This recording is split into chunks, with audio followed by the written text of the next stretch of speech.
While we're at it, we might as well just go get a 6.2. We'll go get a 5.3 or a 6 liter.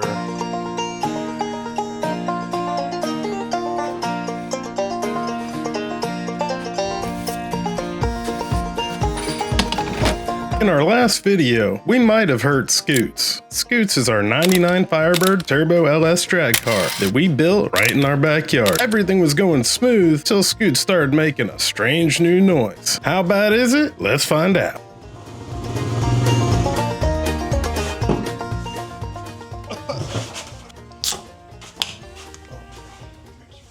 So, I think we should start off by explaining how we did things and then what happened. See if you can identify the side, because it's going to be, as soon as I get on that, it's going to be making ruckus. It is not going to be a happy camper. Oh, you got me all cattywampus. Because I pulled the car up, right? Oh my God.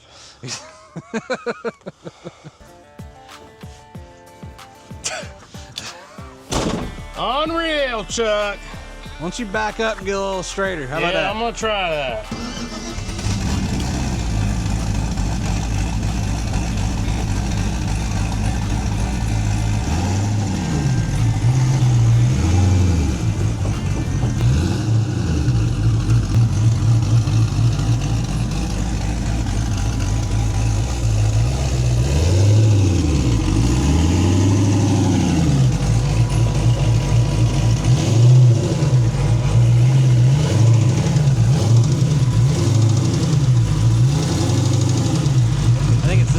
I did too.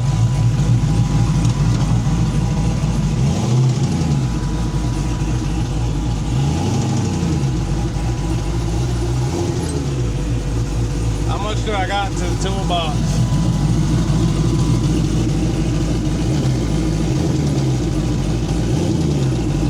Probably got like 3 inches. That's perfect. Yeah, I thought it was on that side too. So, we went out there we changed the wastegate springs in the car, and then we went to go do a test. I added some dome pressure because I kind of had an idea of what it would be, and it landed right where I thought it would, which was good. So we did like that 20 PSI, 21 PSI rip.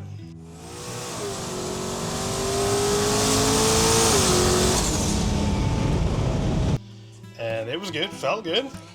Yeah. It was pulling. Yeah, I mean, it felt good. I could tell it wasn't strong though. It wasn't as strong as I wanted it, obviously. So I figured, all right, we'll just, we know what the boost is. We'll just put it where we want it in boost. So we, you know, I went on the laptop, added some dome pressure. Should have been like 28 to 30 pounds. And then, If anybody looked over here and didn't see the laptop, it'd look real funny.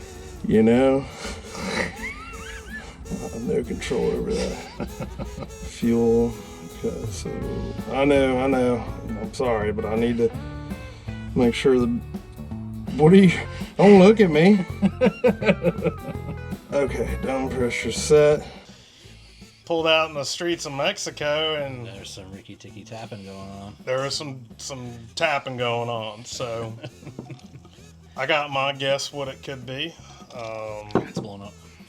Chuck thinks it's blown Holes up. in the pistons. Holes in the pistons. I think it's valve train related, Could be a bent push rod. or bent push rod, or a collapse lifter. I think it's valve train related. Yeah. I'm just being dramatic. I think it's valve train related, which is, yeah, we're gonna find out in this video. But I was kind of excited because I was like, whew, gonna have to go to a bigger motor sooner than later. It's terrible. You know, but yeah, I think it's just gonna be valve train related. So Hopefully. yeah. Hopefully. Any honest guesses now? See if you're right. No, I think we're on the same page. I think it's something on the driver's side. Yep, driver's side, valve train. Okay, well, all right. I guess we'll get into it. Let's find out. Yeah. All right, Charles just came over. He's gonna lend me a hand, and yeah, we gonna see just what happened. We're gonna start off by popping a valve cover and giving it a looky-loo, and then we'll kind of go from there. See what we find. If we got to, we'll just start popping the intake off, the heads off, you know, the good stuff. Hopefully, we ain't gotta go that far. All right, y'all. Let's do it. All right. We are not off to a fantastic start. Everything looks good here.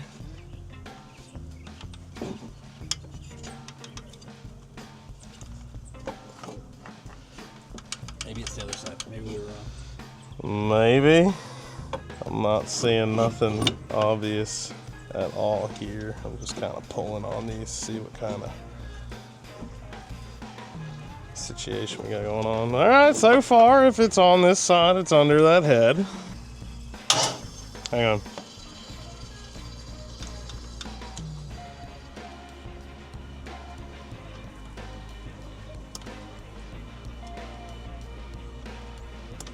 Good.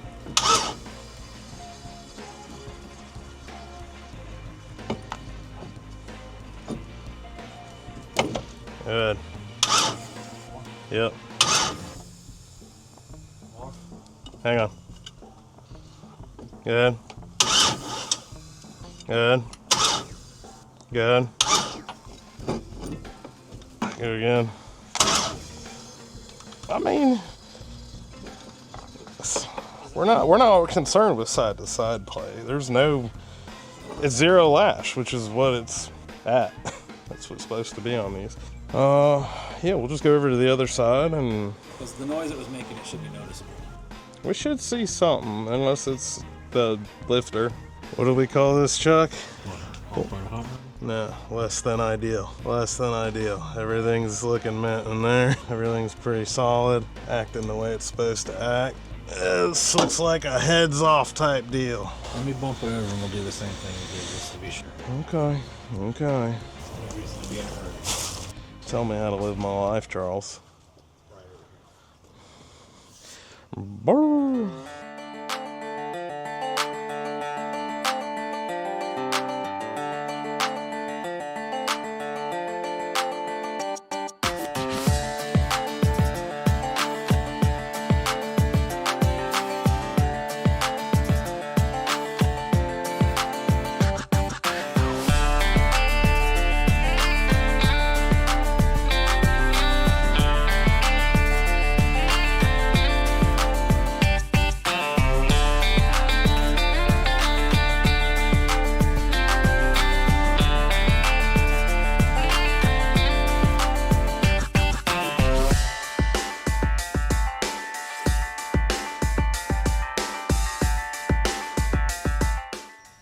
All right, now we're getting somewhere.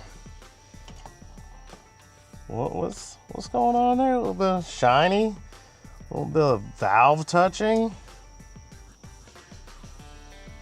Chuck, what happened here? It is junk. Straight up junk. So you got one good lick in there, and that's pretty deep. You got you another lick in there. Another one there. They gradually ease up as they go back. All right, we're gonna pull these trays out and pull the lifters and see what they look like. Push rods were all straight. Push rods didn't have any marring on them or nothing. All right, everything in the engine looks good. All the lifters on this side are out. There's definitely some worn out lifters going on. You know, they got 250,000 miles probably on them now. They had like 220, possibly 200, and then they got turboed the first time. And hear that little bit of shake. That one's not as bad, but if you push down on the plunger, I don't think you should be able to push down on that with your finger and it moves. I'll try and get one of these looser ones. If you see, the lobes aren't bad on them, so it didn't eat up a cam. Yeah, y'all can probably hear that. That one I can't move. So the marks, this is our thought process now. Me and Chuck's just putting our brains together. The marks on the pistons, probably valve float. You know, we got weak ass lifters in there. And springs are 660s. They're used pretty good. That's a fat cam we threw in it. So, you know, 7,300 RPM, weak lifters, and 660 springs when the cam's pushing like 618 lift on. I can't remember if it's intake or exhaust, but yeah, that's probably where the touching came in. Don't know how it didn't bend an exhaust, what's it called, valve. Don't understand that. Maybe it did. They're not. We don't know if they're not yet. And we can throw a different head on it, blend out the marks. You gotta make sure there's no sharp edges so it won't crack. And while we're at it, we might as well just go get a 6.2. We'll go get a 5.3 or a 6 liter, whatever we can find. Just because we could swap over stuff. I should go for a bigger set of springs. I think you'd need all that stuff anyway if you got a new motor, so it wouldn't hurt. Yeah, and then bigger set of springs, some Johnson low or slow leak down racing lifters. Those should be good for 8,000 RPM. And I don't feel like I need to turn 8,000, but if I did turn 8,000 on this, I think we would actually possibly have to put in, boost wise, if we were going to like 35 to 40 pounds of boost, we'd probably have to put in a third pump to maintain, but we're not going to outrun that injector, that's for sure. Okay, so we're on the trail right now, and the trail, ooh, that's weird. Chuck. Oh, hey, Chuck. There you go, I've been calling you. All right, guys, this side's off, and we don't really have smooches. Well, we do have smooch, a little pack, so everything's good in there. But in there, there's a little smooch right there. Yep. Everywhere else though, good. Really weird, huh?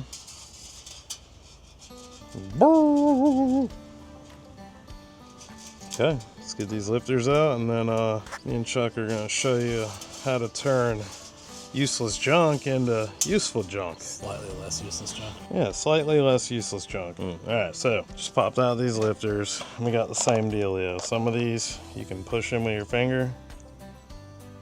Some of them are as hard as I am right now. So, gonna have to edit that for sure. I'm gonna tell your mom. She watches your videos. I know, that's why I'm gonna tell her. And some are hard as a rock, and you cannot get them to budge. I think the ones that are hard are actually the good ones, but How hard are they, Josh? they're hard. But some of these are super soft and move real easy. I think that's no bueno. The one that kissed the piston on this side, on the one exhaust valve, it appears as if that one was super soft, but nothing else touched on this side, so it's like kind of weird, you know? Chuck, you want to hear a joke? I'd love to hear a joke. You talk so quiet. I would love to hear a joke. Well, I ain't got one, so get over it. The funniest thing I've ever heard. All right, Chuck, what are we gonna do? What do you got in your truck? Sell it all. Yeah? It's all for sale. Yep, everything is. New hobby. Oh yeah, dude, we can build like paper airplanes or origami. It's a lot cheaper. Let's go. Take me to her. Look how well I secured this crank so it wouldn't fly around in the back of my truck. That's pretty good. I like how you told me how you ripped it out of a... I snatched that thing right out of a tote. Yeah, he said he just yoked it out, and he has a big red mark on his arm, so I believe him. I wouldn't lie to you. He said there's pistons flying off of Threw it. this thing right over the tailgate onto the wood. Is that why it's broken? Yeah, that's why it's broken. Alright, well hopefully everything's good and balanced now. So this is a crank out of that junk block that we had. And I'm gonna polish it, steal the rods off of it, and we're gonna turn this 4.8 into a 5.3. And we're gonna steal the lifters out of it too. Some of them. We're gonna mix and match, try to figure out which ones work the best. So we're gonna upgrade to a 5.3, and at the same time, man, you really did wing this thing. Dude, shut up. About as hard as it wang that cam bearing around. Yeah. Yeah, right. So yeah, this is what we're dealing with. I'm gonna polish it. It's actually not horrible. It's not terrific either. I don't know if you can see it from over there, but you know, I was like, Oh, it looks good, dude. it's not horrible. There's some ridges and stuff, but they're not Can't beat the price of it either. not bad. Yeah, and we're gonna literally reuse the bearings that are in there. So we're just gonna swap everything in, and this is doing this as dirt cheap as possible. It's an experiment. Might be a little bit of elbow grease and work, but this will also kind of show you can do it too, you know, for the low. Maybe they can do it too if it works. Yeah, so sometimes I get real lucky. Sometimes all the time I get real lucky. Yeah, I'm gonna have to stick it in the garage. Garage. Alright, so we're gonna take this junk crank out of that block that was junk, and we're gonna polish it. Starting at 400 grit, 800 grit, 1000 grit, 2000 grit metal polish. And we got these shoelaces too. Chuck said the green ones look cool, so we'll start with the green ones. Right, Chuck? Yeah, just got some shop towels, can of brake clean, and oven cleaner and WD-40, and Coors Light for tonight. So first we're gonna use the oven cleaner, degrease the hell out of this crank, spray it all off, WD-40 the heck out of the crank so it doesn't rust, and then we'll get to polishing.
Alright guys, so a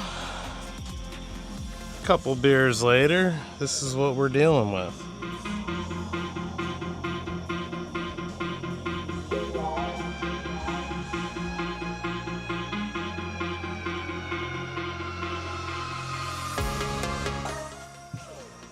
Not too shabby.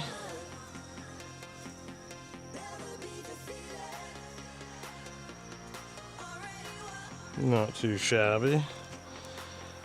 Whew, that was a workout for sure. Like an hour straight of just kind of hogging on this thing, but worked our way up. 2,000. Hogging. Worked our way up from 400 to 2,000 grit, and that beer's empty. Yeah, I'm good with that. I'm gonna run it. I don't even need to hit it with the metal polish. That's plenty fine there.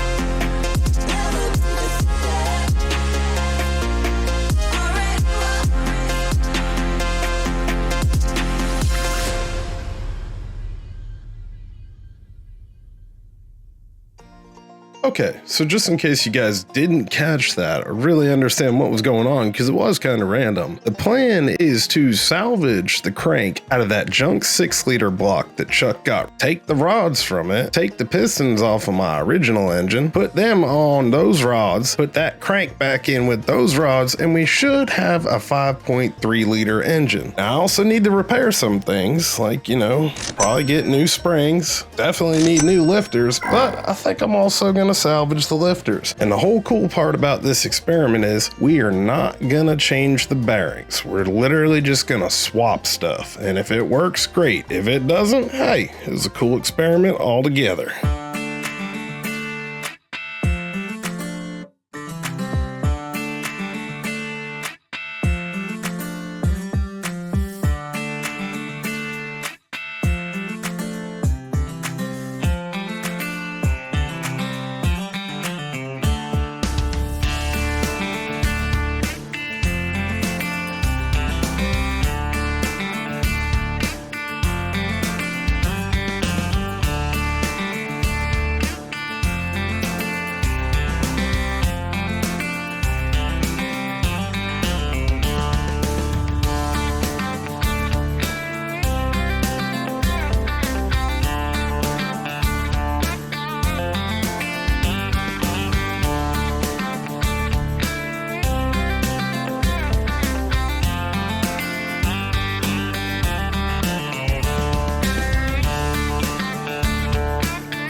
Get this thing up on a lift, take the torque converter bolts out, unbolt the trans, unbolt the engine, pull the engine out, and then reassemble it. But I just wanted to show you guys that there's no noticeable damage inside where the timing chain is. I'm gonna spin the crank, line the dots up, and you know, see if it skipped a tooth or not.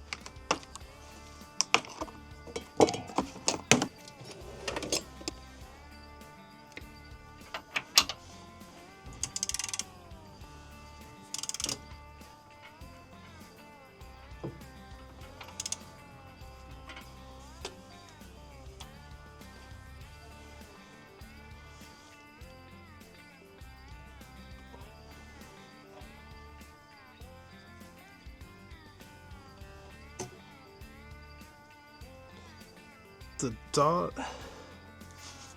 is behind by 1 tooth. The dot on the crank is 1 tooth off, so wonder what that means. Does that mean the cam is advanced by 1 tooth, or yeah, I don't know. Alright guys, that was not fun. Let's check it out. So everything is unbolted, unplugged, engine mount bolts.